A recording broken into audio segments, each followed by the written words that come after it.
much for inviting me. I'm really, really pleased to get a chance to talk with you about this and get your reactions. This is going to be sort of early stages of work in progress. What I'm trying to do here is take a model of a view about concept identity that I've been advocating along with my co-author, Prof. Schroeter, for quite a few years now. And I've been focusing on certain kinds of concepts where we really want the reference to remain stable. And what I want to do in this paper is extend that view about concepts, the meta-semantic view that I've been developing, to accommodate a looser kinds of concept identity and draw some morals about the nature of conceptual engineering. So with that said, let's get started. So the way I think about concepts is as a way of keeping track of a topic in thought. That is, we're trying to make sure that we're on track and re-identify the same topic over time in thought. So I've given you a bunch of paradigm cases in the first part of the handout there of cases where it seems clear that we have some way internally of recognizing that we're thinking about the same thing as we go through certain kinds of reasoning. So paradigm cases of an individual concept like Macron, or a natural kind like echidna, or a thin normative term like is morally wrong. And these are just sort of internal monologues where you're keeping track of the same topic over time and between individuals. Now, what's distinctive of this way of keeping track of a topic in thought is a certain kind of epistemic signature, a certain kind of access to the sameness. What I want to call this is the appearance of de jure sameness. And there are three key marks. First, it seems subjectively obvious that you've got the same topic in mind. You don't need to go through any reasoning to recognize that Hesperus is Hesperus. It seems rationally indubitable. You can't imagine a situation where it would turn out that Hesperus isn't Hesperus. And it seems epistemically basic. There's no way to reinforce your justification for Hesperus is Hesperus. Anything that you cite will seem less certain than the original claim. Now that's all from within the object level perspective when your attention is directed out towards the world. Of course, all of these appearances could disappear if you ascend to the meta level and ask whether this token element of thought really is about the same thing as that token element of thought. Then it doesn't necessarily seem obvious, indubitable, or epistemically basic. Okay, so that's the epistemic mark of concept identity. So two crucial traditional conditions on concept identity. Concepts are representational state types. That's me. I want to agree with Chris Peacock about this. Representational state types that, one, guarantee sameness of semantic value. And I'm thinking semantic value at the level of reference, extension, object, kind, property picked out. That level, if you want expressive semantic values, that's fine too. And two, it makes that guaranteed sameness subjectively obvious to the thinkers. So in the sense of the appearance of de jure sameness. Those are the two key ways. It's a guaranteed sameness of topic or sameness of topic that announces itself to the thinker.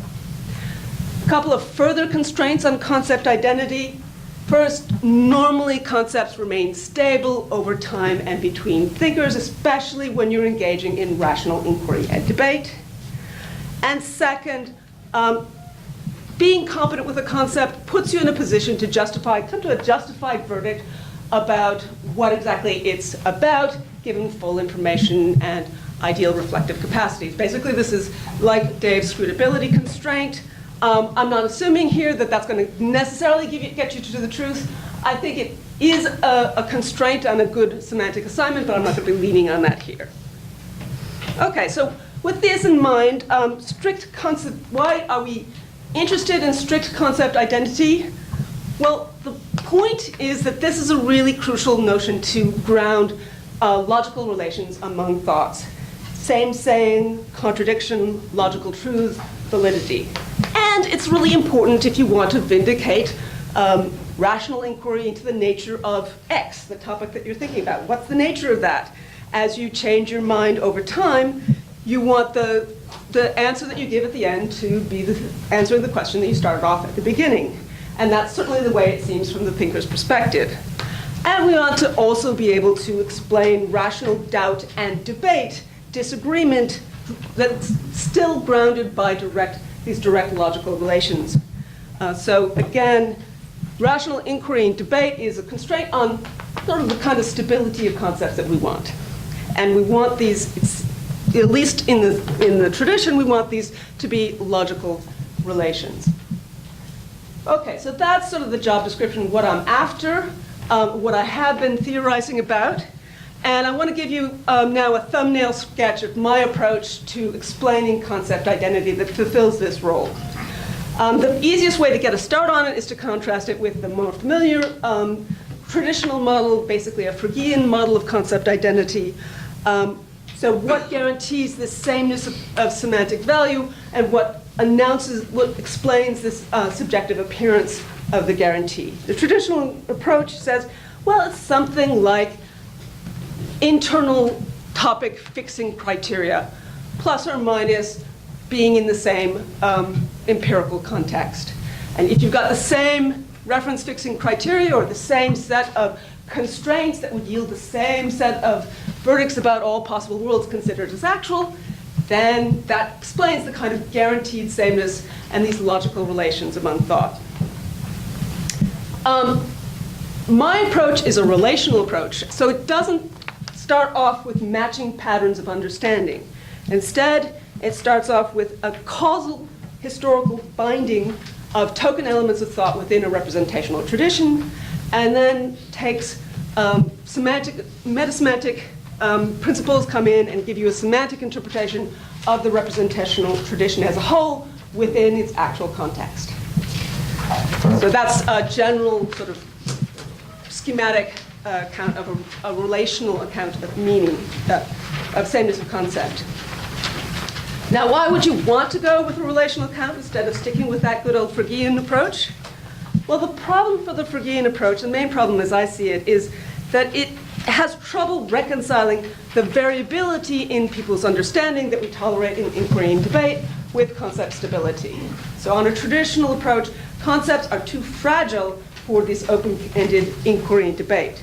A precise match in reference fixing criteria, plus perhaps a precise match in context, conflicts with the permissible range of variation in an individual's understanding of concepts like girdle, water, lemon, arthritis, sofa, and so on. Both our cognitive phenomenology, that is the appearance of de jure sameness, and our reflective epistemic practices, our reflective judgments, seem to come down in favor of saying that there is concept stability in these cases, despite the variability in understanding. So the JAS model is really designed to fit that job description, reconcile variability with the stability of concept.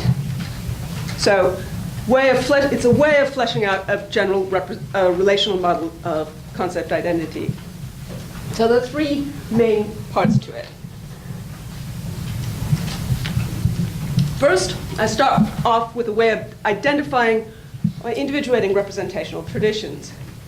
The subpersonal cognitive mechanisms that generate the appearance of de jure sameness binds token elements of thought together into a continuous representational tradition that will extend over time between people. Basically, you think about your memories right now of your past states. That is one that binds your thought right now to a past state of yours. If you say something to me about water, it will immediately present itself to me as pertaining to the same thing. It'll have this appearance of guaranteed sameness. That is one link of apparent de jure sameness that's causally binding me to you. And then you just follow these chains backwards into history and out into the community and backwards into their history. And it spreads out. And what you'll get is a way of individuating a representational tradition where each of the links consists in one of these apparent people taking themselves to be guaranteed to be talking about the same thing in this particular way. Okay, so that's the starting point. That gives you the unit for semantic interpretation. Now we need a theory, a metasemantic theory. And here I want to appeal to a kind of rationalizing interpretation. And it should sound familiar, the method should sound familiar to people who are friendly to conceptual engineering, because it's basically the same thing. First, you identify the shared representational interests that have sustained and justified the representational tradition. and then you identify the semantic value, if any, that best meets those interests. So the aim when you engage in this is to find a mutually justifiable interpretation of that shared representational tradition. You're saying to yourself when you're asking what is water, what is love, what is a chair, what have all of us been thinking and talking about all along? You don't want to know just like what satisfies my current conception of a chair, because you've been inheriting your beliefs and interacting with others in your representational tradition. You want to know what all of us have been talking about. That's one of your commitments. So that's the prima facie starting point. So you diagnose the interests at stake, and you try and figure out what interpretation best meets those interests. And also crucially, since you are trying to culminate your use to what all of us find mutually interesting and important, each of us is going to have some motivation to move from what our verdicts would be if we were just doing it on our own in the armchair. So there's a certain kind of pressure towards convergence. Okay, so that's rationalizing interpretation. We still haven't gotten to concept identity, because with this big, long representational tradition, you're likely to get more than one equally good semantic interpretation, well supported by the data. Madagascar cases of switching, mixing up twins. There's plenty of other kinds of cases, but those are the easiest ones to understand. What do we do about that? What I suggest is we need one further step of interpretation, which involves disambiguation. You go to the representational tradition, you try to partition it into distinct groupings of linked token elements of thought, and say, hey, these are the ones that refer to the island, and these other ones are the ones that refer to the mainland. So you're trying to demarcate distinct cells in your representational tradition, where each of the cells can then be assigned a univocal interpretation which would be acceptable from the point of view of participants in those traditions. Okay, and the result is that we get a version of strict concept identity, or so I claim. Roughly, concepts are individuated as semantically disambiguated representational traditions. So this is supposed to reconcile concept stability with the open-ended variability in understanding. Different members of this tradition, you don't have to have matching patterns of understanding. You have to have enough so that it's not going to blow up the, ruin the assumption that we're guaranteed to be talking about the same thing, but there's no precise set of things that you have to sign on for. And pretty much anything is dubitable. Okay, and it seems to me that this better reflects than the Fregean model the cognitive and epistemic mechanisms that actually ground our judgments about guaranteed sameness and our reflective epistemic practices about trying to interpret what exactly we're talking about. So, and finally, the point about disambiguation is supposed to help us secure something like an equivalence relation. There will still be some vagueness on the bottom, at the edges, but if you kind of step back and squint, it looks like if you ignore the in-between cases, it's going to act like an equivalence relation. Okay, so that's the framework that I've been pushing, and it's really, I've been focusing mainly on thin normative terms and natural kinds and individual kinds. So I claim that this kind of model can vindicate an account of strict concept identity, but doesn't have to. I claim I now have been sort of pushed to focus on a whole new class of concepts, and I really think that you don't have to go this way. You don't have to sort of hold out for strict concept identity. The very same metasemantic model can be applied to get a looser notion of concept identity that doesn't get you all the way to reference. So that's what I want to outline in this section. Whether rationalizing interpretation assigns a stable determinate semantic value to an extended representational tradition, I want to suggest depends on the specific practices and circumstances associated with that tradition. So first, do you have shared interest in keeping track of the same reference over time? And second, do your interest in practice justify a determinate referential assignment? Not necessarily so.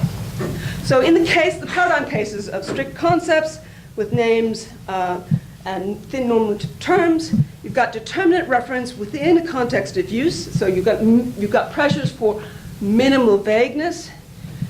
You've also got pressures within the practice for stable reference between contexts of use. And you've got pressures for wanting strict concept identity that grounds logical relations between uses. That's what's characteristic of strict concept identity. And to give you an idea of that, I want to just run through quickly a couple of cases. Take an individual concept like Gödel. What in the practice makes it seem like it has stable determinate reference? Well, to start with, think about our practices of learning, self-correction, and theorizing about an individual like Gödel. You're going to accumulate information as about that individual over time. You're going to try and impose coherence relations on your accumulated body of information so that it only contains information about some spatially, temporally continuous individual. And you can engage in rational inquiry. Oh, who was Gödel? Was he really a space alien? Or all of those questions are possible. So that's the kind of practice, that reflective and automatic practices that you engage in that seem to push in favor of getting a univocal, a stable representational purport over time. Similarly, with different individuals, we have pressure for getting consistency among members of our linguistic community. Okay, so that's stability. What about determinacy? Here, I want to suggest that we have strong interests in avoiding misidentification of individuals. It can make a big practical and theoretical difference if we mix up who we're talking about. If you misidentify the person that you met at the conference, you can be very embarrassed. Okay, so we also want to be able to talk about the same individual in counterfactual circumstances.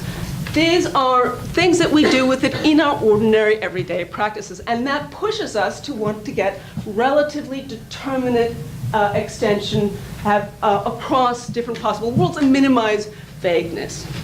So we have an interpretive pressure to identify relatively determinate and stable intention over time and between thinkers within this representational tradition. Another example, a different sort of example with thin normative terms like morally wrong or legally wrong.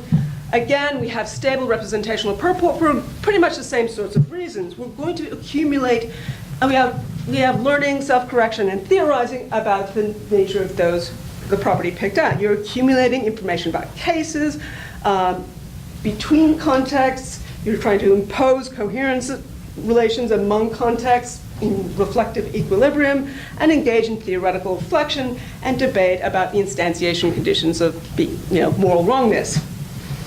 You're going to look for stable parameters for these normative concepts, and you want them to be context independent. You don't want them, the extension of morally wrong to depend on people's preferences, the speaker's preferences or the judge's preferences. That's not on. Those are all important hallmarks of our ordinary object-level practices with these terms. Second, determinacy. Normative concepts standardly play an important action-guiding role. They guide choice of what to do, and they determine our standards for mutual accountability. And so we need one characteristic of these concepts that play this action-guiding role is that we really need to make decisions about hard cases, and we really want to minimize the indecision. If it's going to help us decide what to do, we don't want there to be a lot of cases where our concept just throws up its hands. That's in pressure to find determinacy, to get verdicts and minimize vagueness. So once again, we have interpretive pressure. Rationalizing interpretation will try to identify a relatively stable and determinate intention over time in the individuals for these concepts. Okay, so that's the paradigm cases, the ones that I've been looking at. Now I want to turn to relaxed concepts. A couple of examples: blue, athlete, pasta, tasty. A lot of examples that we've come across in the literature. Also social kind concepts, but those are really hard, so I want to put those to the side at the moment. What's distinctive of these? Well, again, here we have continuous representational traditions defined by this appearance of de jure sameness relations. When we're talking about a family together, it seems like we're talking about the same thing. And we've got exactly the same sort of immediate appearance of guaranteed sameness. We also have a certain kind of family resemblance among adjacent links within the tradition. If you thought, family was a kind of a type of number, the appearance would just evaporate, right? That's not going to happen. So we need some sort of a rough overlap, but no determinate particular thing people have to sign on for. Now, epistemic practices within the tradition, however, do not justify a stable, determinate semantic value. There's no effort to assure, there is no effort within the tradition. Our practices don't require us to look for a stable reference throughout the tradition by accumulating information and presupposing stability of reference throughout. We have a tolerance of indeterminacy about which object kind or property is relevant to assessing the truth or falsity within a given concept. And the concept identity, I'm going to claim, for this kind of concept, relaxed concepts, is not a strict identity relation, equivalence relation, because transitivity is going to fail. So I've got a couple of examples. When did we start?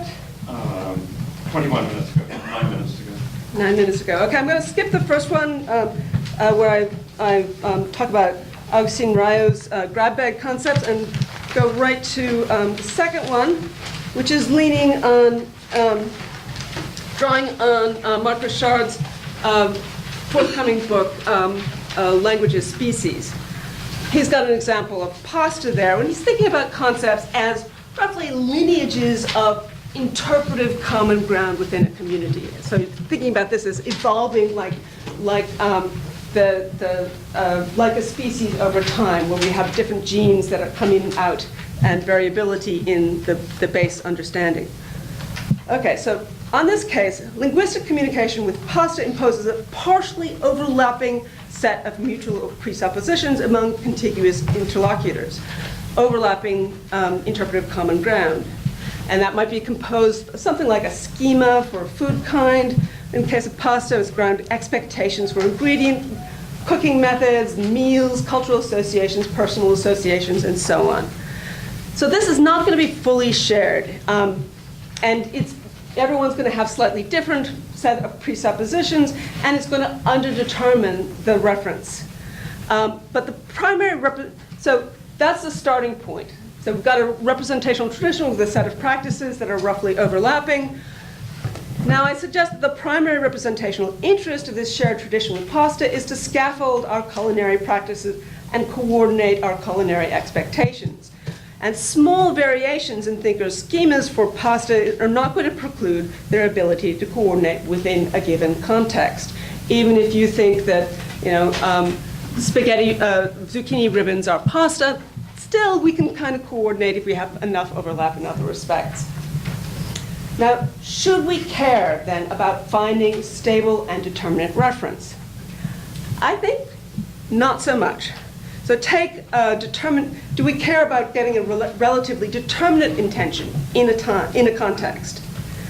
Well, culinary coordination might require some sort of counterfactual commitments in a limited set of cases, but we might only have a very partial set of cases that we agree on. And it may be that we're just interested in classifying the cases before us. So there's less pressure in eliminating vagueness and there's also less pressure for requiring that we get exactly the same partial intention between interlocutors and over time. Coordinating our culinary practices and expectations in local contexts doesn't require a stable reference. And no harm is going to be done if our culinary tradition gradually evolves over time. So on this account, Richard is suggesting there's a pragmatic test for something like concept identity. So we have something like being part of a same representational tradition with partially overlapping patterns of understanding and interpretive skills, and that's supposed to, and we just need enough so that within a given context, you plonk us down will be able to coordinate. So if we can coordinate across a suitable range of concepts, then it's okay to say we share the same concept. We do actually manage to communicate in that context. So this is going to lead to a kind of concept identity, which is a matter of degree, and it's not going to be transitive. So you're going to have, that's what I'm calling a relaxed concept. It's not getting you an extension. It might get you something close to an extension or partial extension or partial intension within a context, and you get a very resemblance-oriented and interest-relative way of individuating them. So final point here is that relaxed concepts can become strict concepts if our interests change. So if we decide we need to legally regulate pasta, we're going to have a new normative commitment that gets attached to that.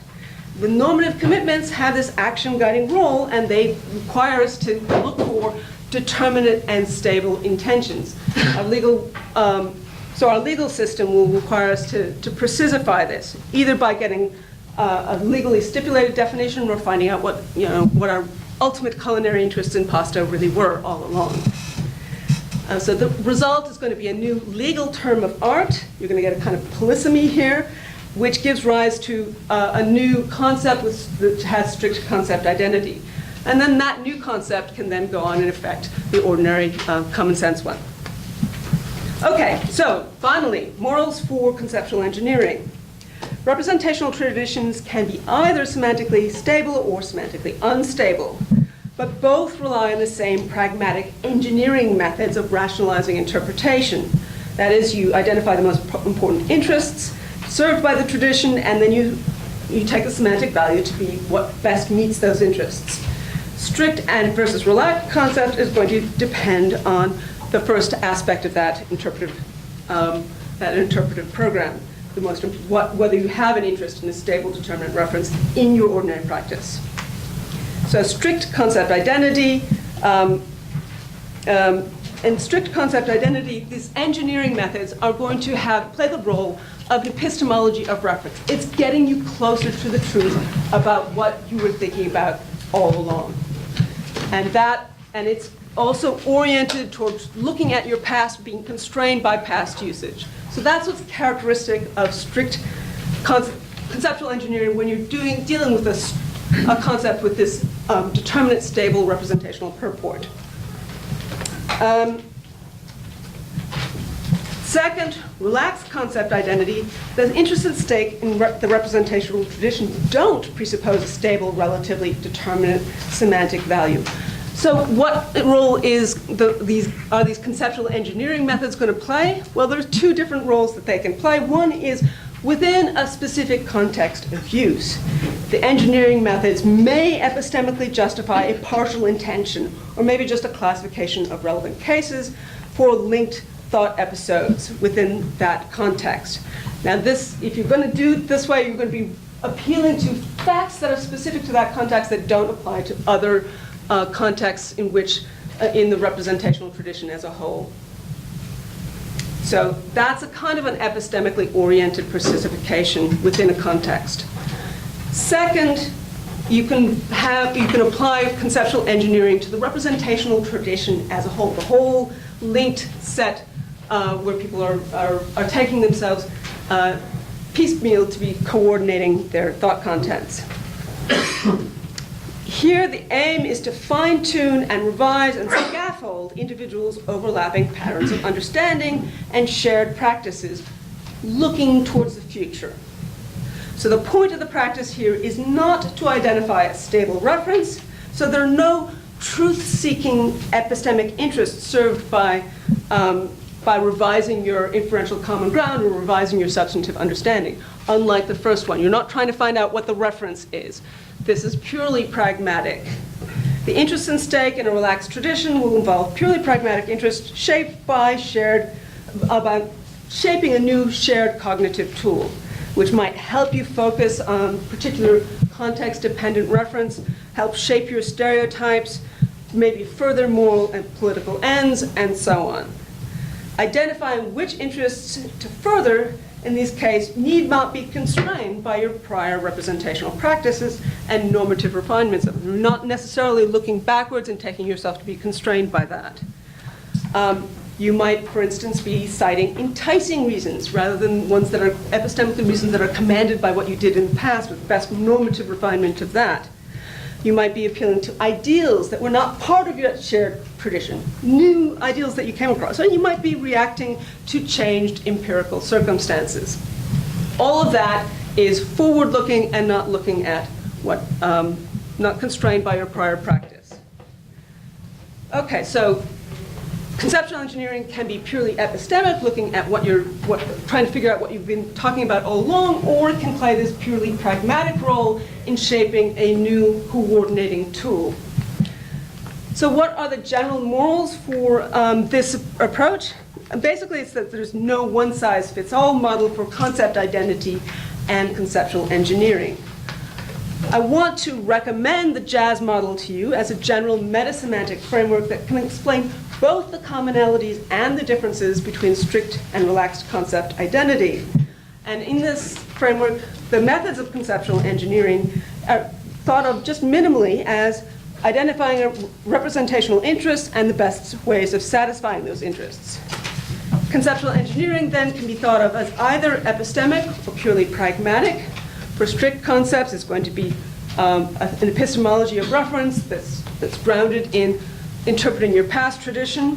For relaxed concept, the methods are going to be purely pragmatic, and they're going to be oriented towards shaping a tool for the future. And finally, one final lesson is that conceptual engineering is compatible with concept stability in both cases. For strict concepts, when you're engaging in these methods and doing it well, you're finding out what the reference was all along. So strict concepts, you're not changing the reference and you're not changing the concept when you've gone through a successful bout of conceptual engineering, so-called rationalizing interpretation, as I'd like to say. And in the case of relaxed concept had these very loose interest-relative identity conditions. And so if you've been engaging with the tradition and putting forward proposals that make sense from the point of view of various practitioners or users of the concept, there will be a perspective from which we will be inclined to say, yes, you've preserved concept identity, even though we've changed substantially our understanding of the term. Okay, thanks.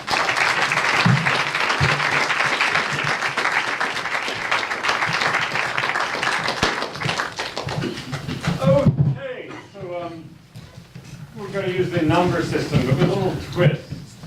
The number system has kind of got a couple of dodgy features. Number one, it privileges all these people who put their hands up at the beginning rather than people who wait, and the chair has all kinds of biases too. So instead what we'll do is give everyone a number, but then all get a randomized list of the numbers that correspond to the actual order we'll end up in. So it doesn't mean you go first. 1, 2, 3, 4, 5, 6, 7, 8, 9, 10, 11, 12, 13. Okay, very good. So there's still room for... What's that? But no, we don't know yet who's going next. Now, No, I don't know. Oh.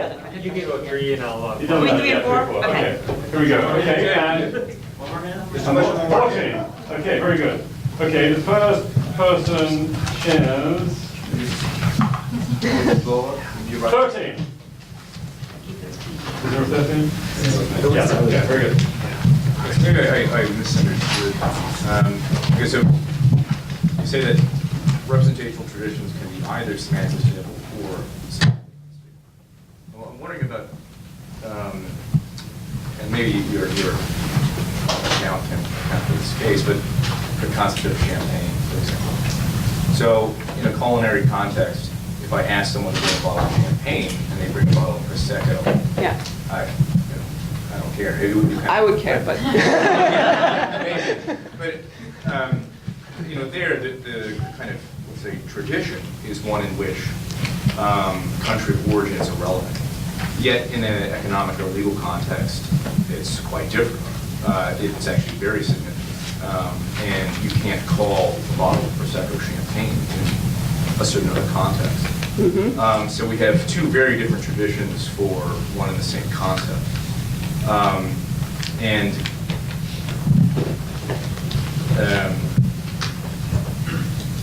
So I take this to be a kind of case like the legally regulated pasta, where you impose new arbitrary limits on.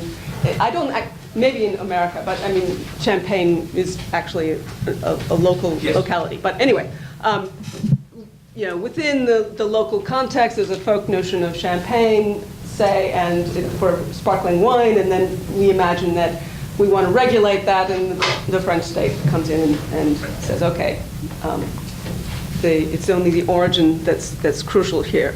So that's a case where we are imposing new normative, legal normative standards here. Okay, so I take that to be a case where we actually have a term of art and an ordinary common sense notion, like sparkling wine in general. So there we have two different concepts then, because there is still the traditional use that will continue where by champagne, anything that is sparkling wine can qualify. And that's a very common usage of the term. Well, it's loose talk. I mean, look, you can. I don't use champagne in that way, but if we did, that would be. I could say, if we did it with pasta, and pasta, you might think it's kind of very loosey-goosey, and then we might have a strict notion of pasta. Okay, I take that to be a case where we want to demarcate a strict concept that corresponds to the legal definition, and still have this loose practice of pasta, a loose concept. So there's two. Now, whether you're actually, you might worry that is it sort of psychologically real that we keep track of the two different things? I think we do. We are aware of it when we're using the legal notion, and so that I don't think that's a really hard case. I do think there are cases where we kind of are not aware of the difference, and we kind of go back and forth between the two. And in that case, I really do want to say it doesn't have to be obvious to you from the subjective perspective that you've got two distinct concepts in the sense that I am advocating disambiguated representational traditions. Okay, next is 12, and you're 15. I'm 12. So I have a question about the determinants of strict concepts, these interests that we have for these concepts to be determinate and the pressure that they bring through the pressure. So I had a hard time seeing how that could work. So imagine that we have a particular concept, and if we set these interests aside, it's all a mess in terms of the associated beliefs and whatnot. So, and then there's no determinate reference. And then we add, it would be really good if this concept had a determinate reference.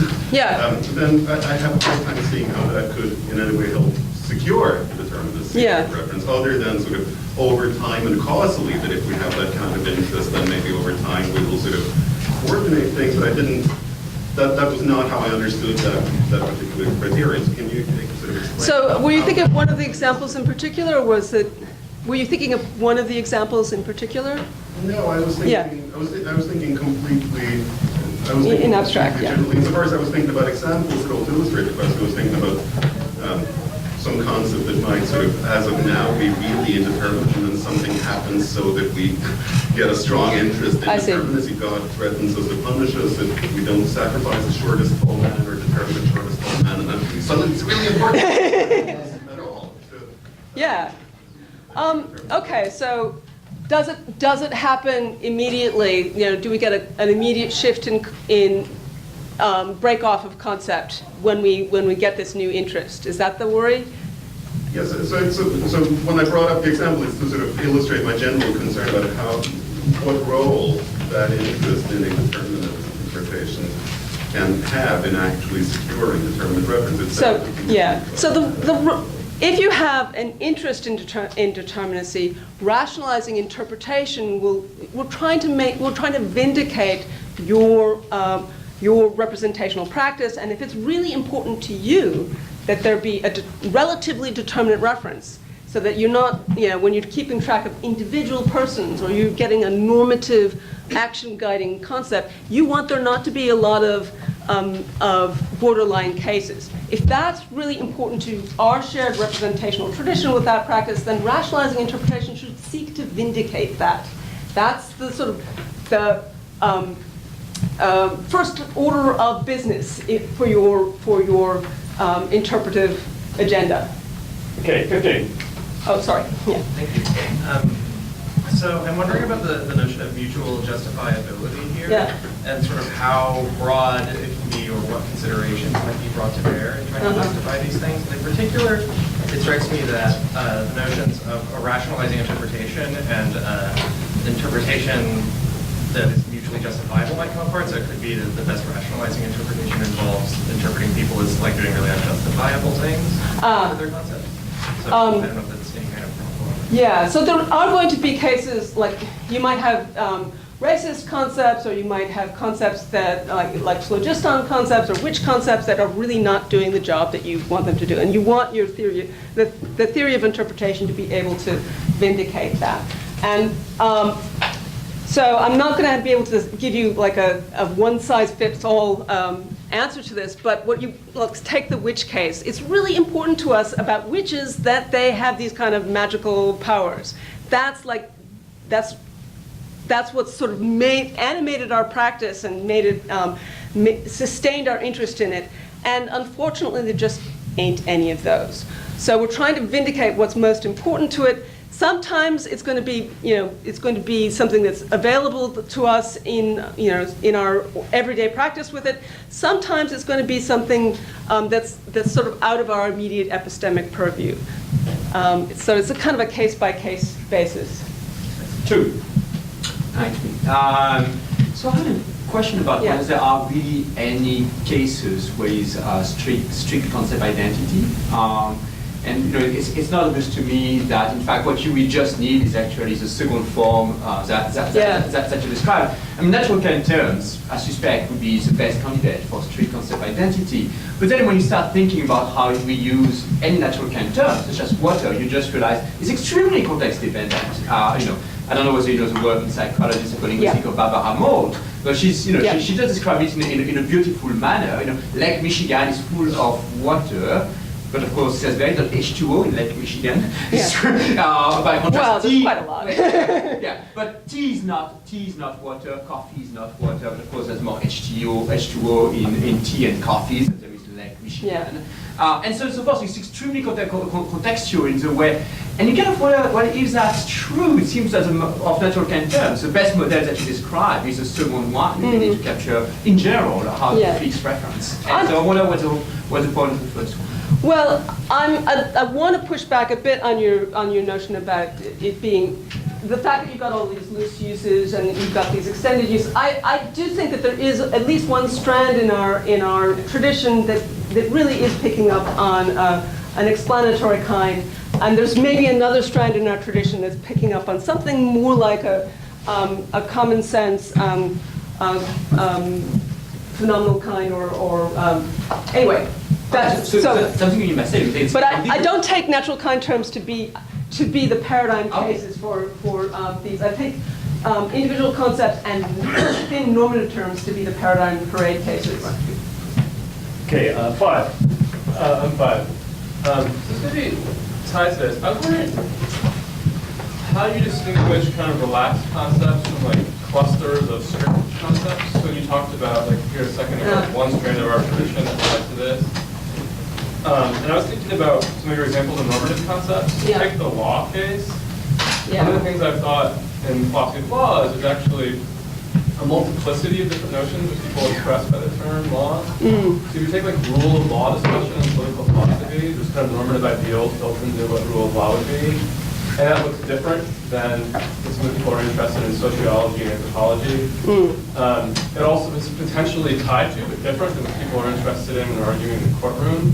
It might be different than people on the street. And this is a thought that runs through a bunch of philosophers of law, both people that are like with very different theoretical views. You might also think it's morally wrong too. There's notions that have to do with warrant for guilt and other emotions. There's notions that are picked out that have to do with justifiability to others, interpersonal stuff. There's stuff about importance.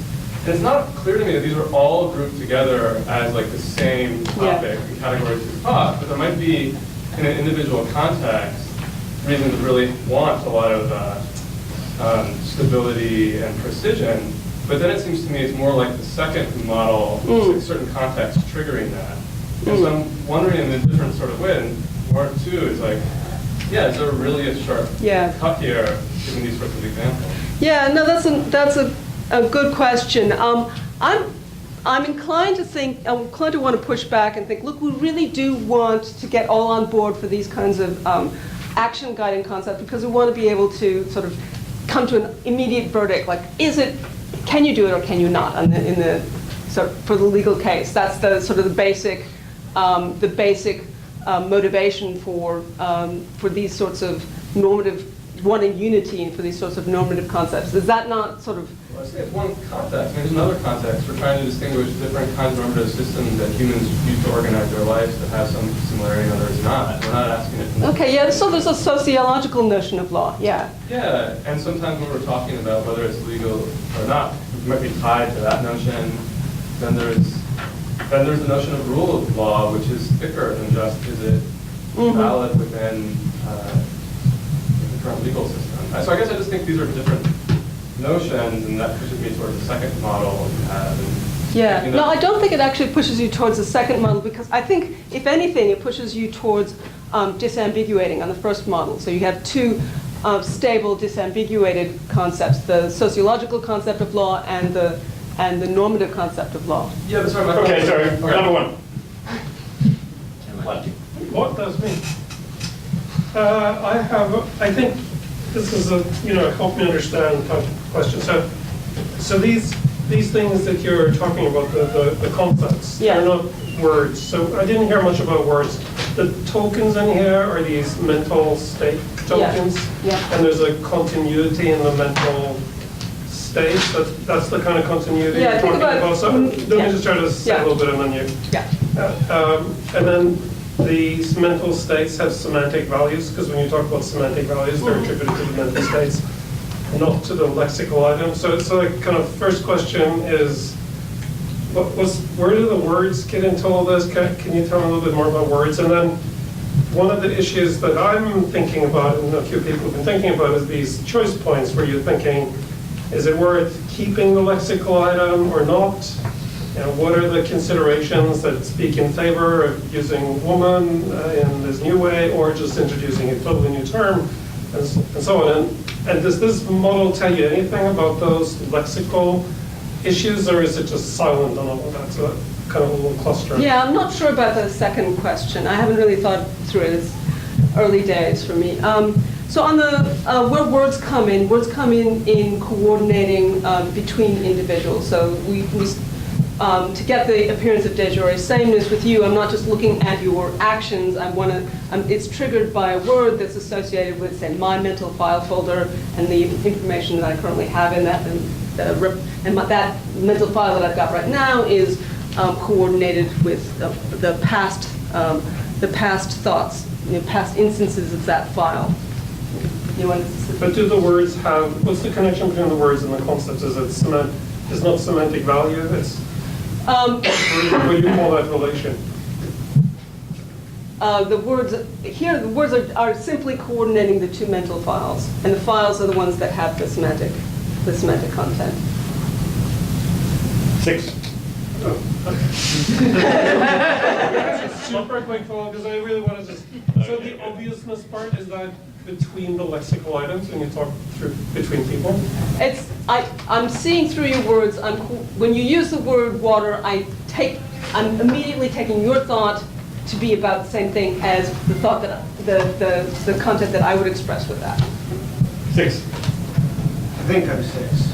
Does anyone else think they're 6? Go for it. This may be an embarrassingly naive question, but I guess I'm sort of curious the way you construe the relationship between conceptual engineering and conceptual analysis. Yeah. So for a strict concept, is there a distinction between giving a good analysis of a strict concept and a successful conceptual engineering project done on that? No, they're the concept? same. Same thing. Okay, thanks. 9.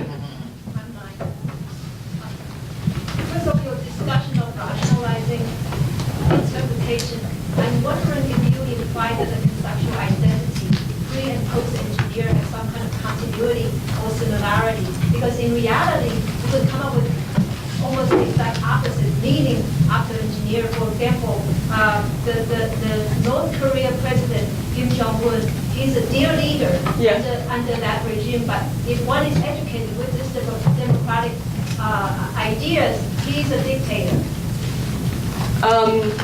So can you repeat the first part of the question, because I didn't quite get it. So I'm wondering if you imply, because in rationalizing interpretation, you mentioned that you would identify the shared interest and you pick the best one. Yeah. I wonder if you imply that the conceptual identity usually have some kind of continuity or similarity in engineering after pre and post engineering. It will have some sort of similarity. So it's defined via these within a given language. So coordinating with the Koreans is not going to.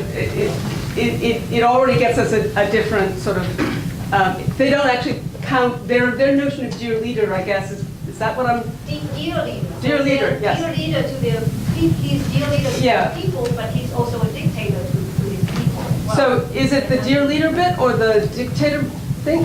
So I'm wondering if these two concepts are very opposite, but it seems like it's a result of conceptual engineering. You could go either way. Actually, you could probably only go one way. I guess I'm not quite seeing how to frame the question in my framework, because I would want it to, we have a concept maybe of dear leader and a concept of dictator, and there's the question of whether Kim Jong-un falls in one or the other. I don't really see a conceptual engineering happening there. Okay, number 7. Tim, you're number 18, and no more numbers. Sorry. I think I'm 7. 7. So I'm just going to try to keep this very short. I was curious to know more about how you think of the distinction between strict concepts and relaxed concepts. In particular, I guess I'm wondering whether there's a model under which they can both be seen as like species of the same genus.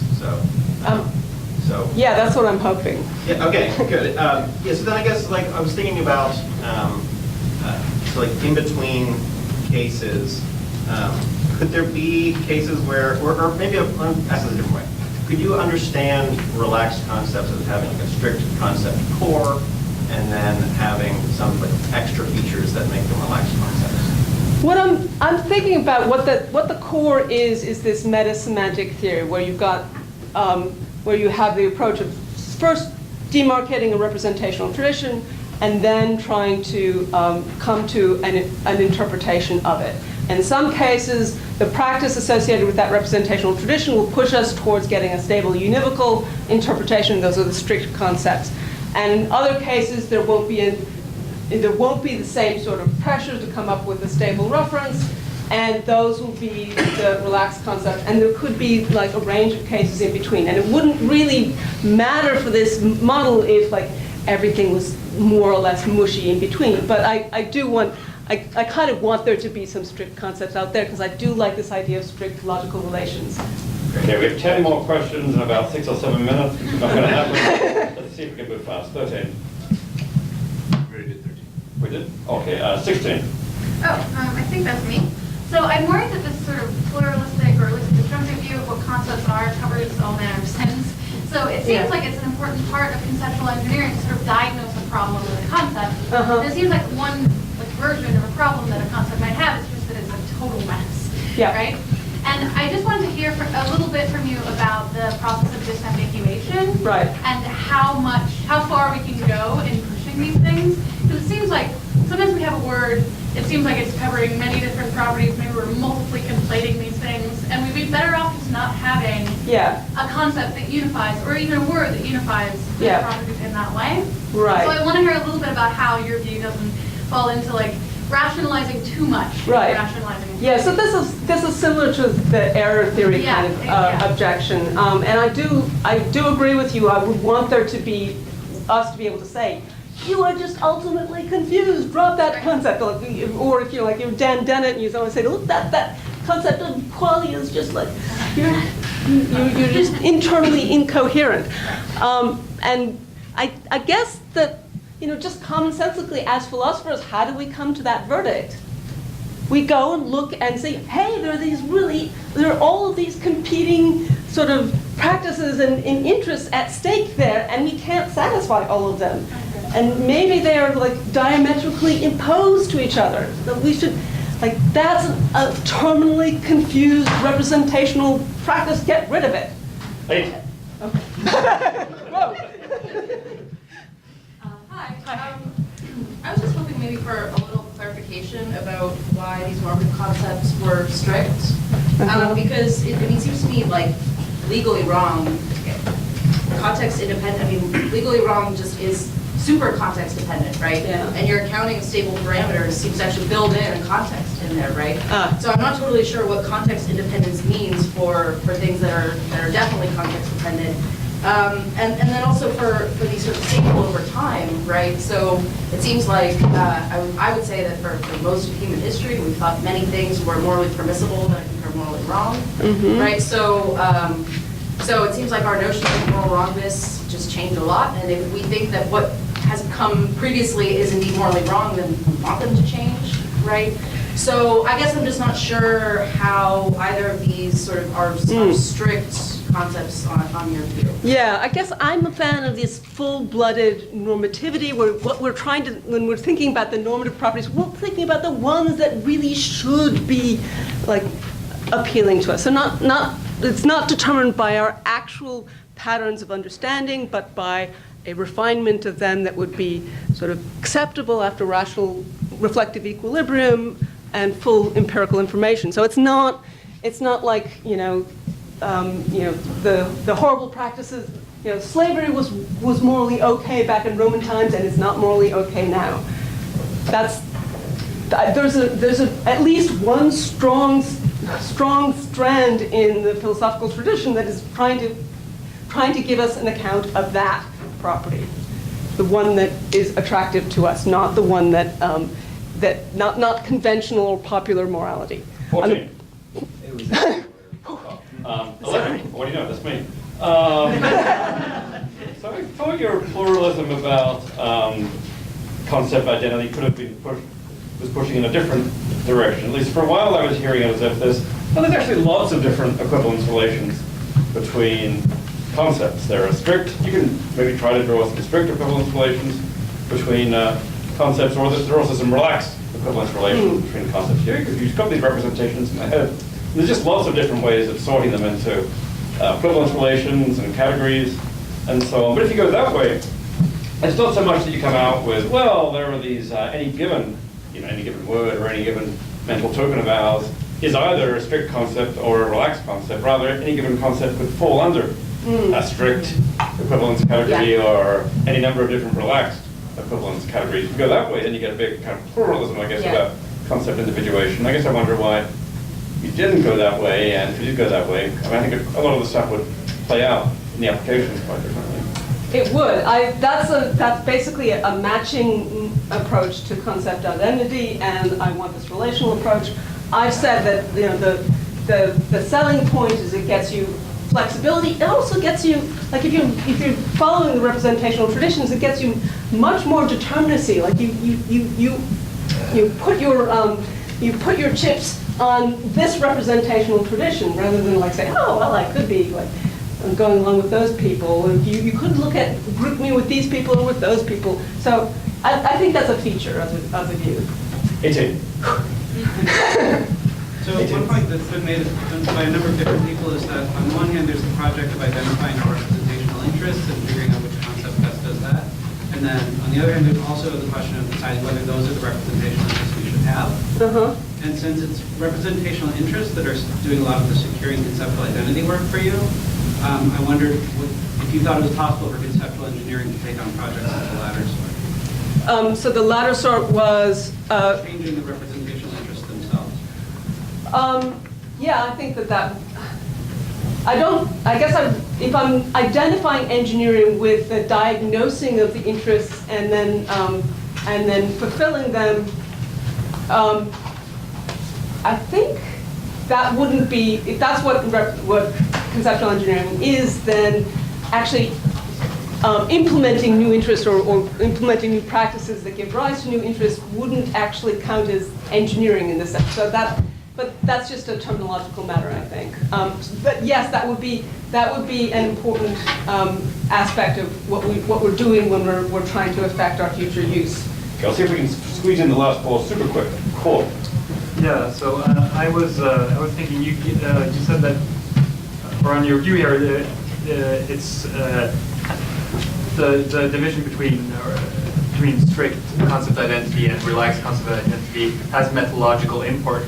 And so then it would seem important to try and figure out if the concept we're interested in has a strict identity or a relaxed identity. But to me, that doesn't seem all that important. Like I can say I'm a conceptual engineer interested in causation, and I could go about trying to find out how should I understand causation without trying to figure out first if it has a strict identity or not. Yeah, interesting. Yeah, I'm not really sure what to say about that sort of case. I mean, Let's move on. Okay, I'll come back to you. Oh, that's me. Yeah, thanks. I like this a lot.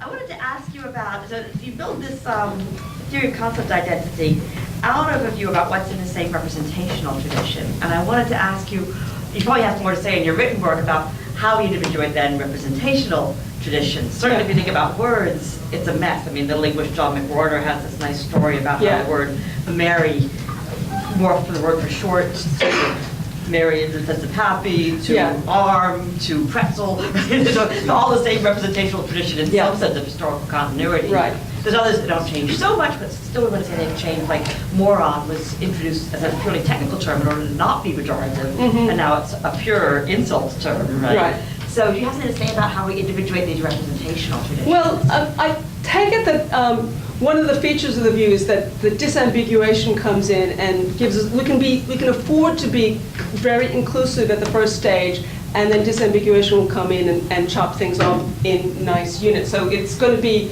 when can we get a common semantic interpretation that individuates the concept in this sense? 17. My question's very similar, so it's just kind of a follow-up. How does what you just said square with the role of the subpersonal mechanisms in in how you said the tokens get bound together? Yeah. Okay, so tokens get bound together. I'm appealing to within an individual. Yeah, within an individual. Something like a mental filing system. That's supposed to be a subpersonal mechanism that gives rise to this immediate, obvious, the apparent de jure sameness. That's so you're not thinking about the file itself, but it is available with this cognitive phenomenology. Finally, 10. Hi, thank you. So I love the project. I'm so glad you're moving in this direction, and so yes. But I'm kind of confused, and this is connected to Edward's question. I think I'm finding the concept identity description here quite obscure. Because it makes me think, oh, I have no concepts because I don't have any representational states that have guaranteed sameness as Menacoli, and I certainly don't have that sameness accessible. And I think I'm also just unclear what is accessible, the guaranteed sameness or the sameness or whatever.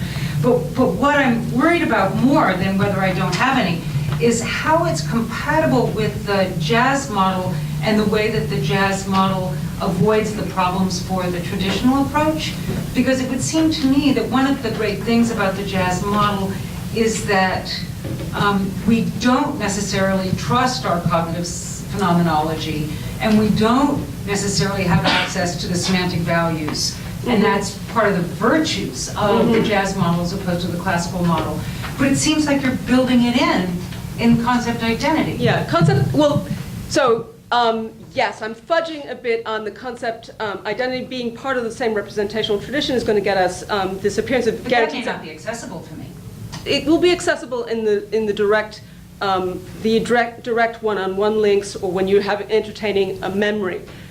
I may know nothing about the representational tradition. You're not thinking about it, you're thinking through it. You're thinking, so the phenomenology is not supposed to be thinking about. But I'm having to interpret it.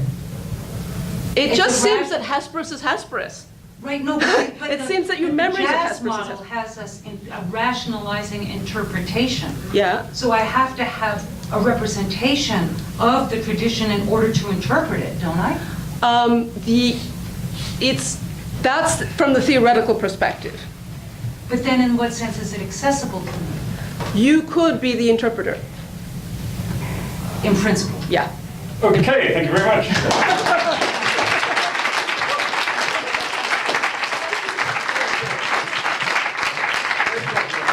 Quick 5-minute break and then come back to the